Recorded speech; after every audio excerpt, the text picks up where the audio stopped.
5 seconds to go. However, we have considered the present petition moved by the petitioner in person. It appears to us that the petition which has been presented before this court lacks in material particulars, and it is also very difficult to discern precisely the allegations sought to be made in the said application. The petitioner has also made a wide and sweeping allegation against a judge of the High Court without giving any instance how and in what manner the said judge has influenced the other judicial officers of the state. Such sweeping allegations against a judge and other judicial officers need to be deprecated in no uncertain term, but it appears to us that the petitioner is a confused person and perhaps has failed to appreciate the consequence of making wild allegations against judicial officers. Even in this application, the petitioner has alleged that this court should pass a direction for making Hindi as a national language because such direction should have been given 28 years ago.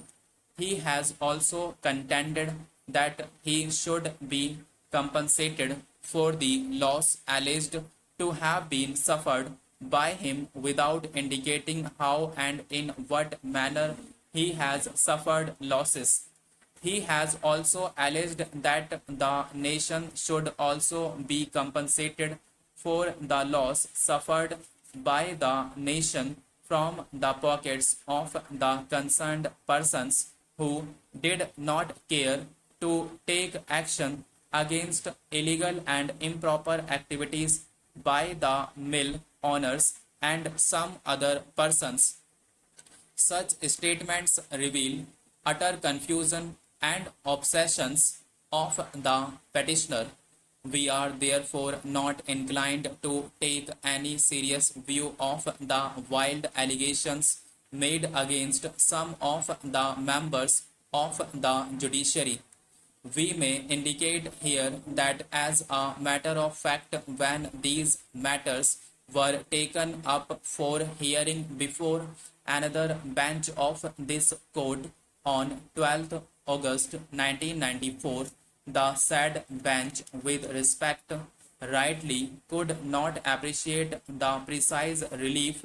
which the petitioner was seeking, and as the petitioner was appearing in person and was making reference about various cases filed in different courts without giving relevant particulars of such cases and orders passed in such cases.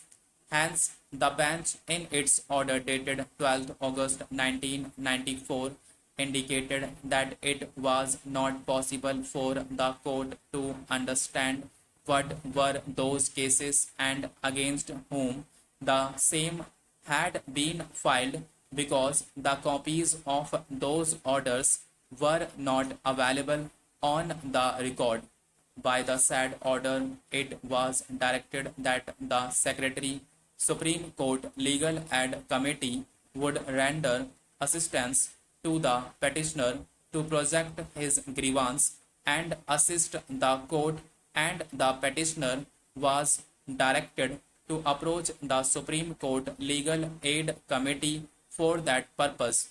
It appears that in view of the direction a counsel of this court was engaged by the Supreme Court Legal Aid Committee, but for the reasons best known to the petitioner chose to address the court in person, and in his submission he made general and sweeping remarks about the increase in corruption and malpractices gripping the country, seriously affecting the progress of the nation.